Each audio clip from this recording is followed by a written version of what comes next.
I thought it was really interesting what Michael had to say because, as much as we might talk about Livingston having a Bozeman problem, when it comes to construction, Livingston has a Bozeman problem. Bozeman has a Big Sky problem.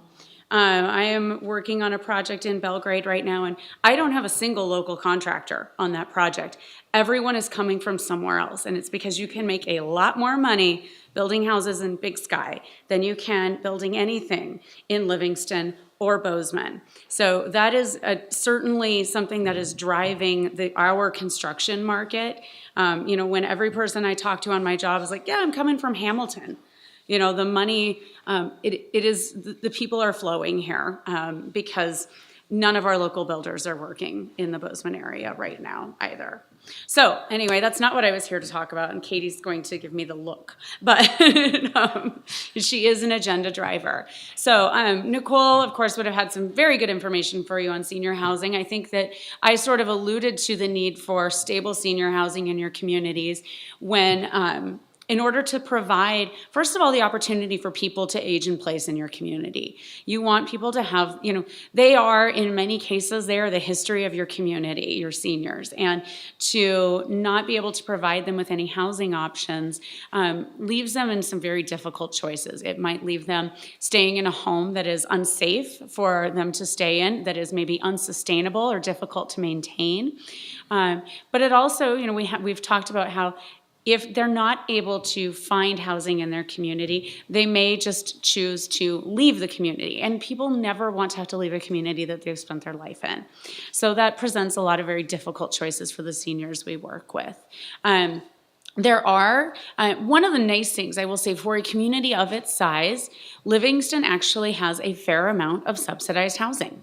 You are about the same size as Belgrade, and Belgrade has probably about a third of the subsidized housing available to it. So that is actually something that's sort of working in your favor here.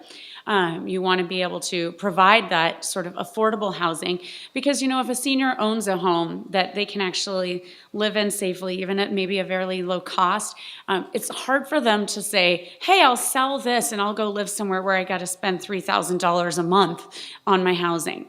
Retirees, people coming here are certainly driving the need for a lot of different types of housing. And so we're seeing some of the senior housing that is kind of the newer senior housing being offered is very expensive. It's a higher rent senior housing than what we talk about when we're talking about somebody that's maybe on Social Security fixed income. Existing units that are available, of course, Park County Senior Center developed units to meet their population's need, and I think they've actively looked at whether or not there's a place for them in the market to develop more. Both the Miles and Sherwood buildings can serve Miles can serve households that are senior or disabled. Sherwood is explicitly a senior housing development. Oh, yes. Sorry, I work at the church. No, I didn't. Yep. Senior disabled. Sorry, Sherwood. It seems more, but it is a more there is a high concentration of seniors. So yes, but thank you, Mary. So you have some units that are set aside in your community to serve a more senior population. However, when we were doing the market study for the Livingston Memorial property, we first did a market study because the Park County Senior Center was considering developing that property. And at the time that we did that, we showed a need for about 50 additional senior housing units in the community. And that was, I think we did that back in October of 2015, sorry. When we did the market study for the Livingston Memorial Hospital with Homeward, looking at developing that as a family project with a senior component, the need for senior housing in the community had increased to about 75 units. So I think that gives you an idea of, pressures that are on seniors in the community that maybe would be looking to downsize or move out of existing housing into the community into something that is more fitting to lifestyle, but maybe don't have the opportunity right now. So it's a short one. Yeah. Where is that project right now? So that project went through the housing tax credit process.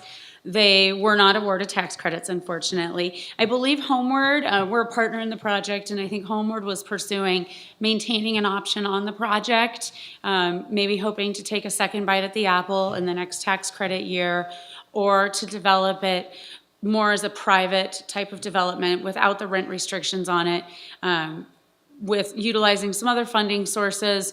But it would certainly have to include, it'd be much more of a mixed rate development, so including some higher rent units in that as well.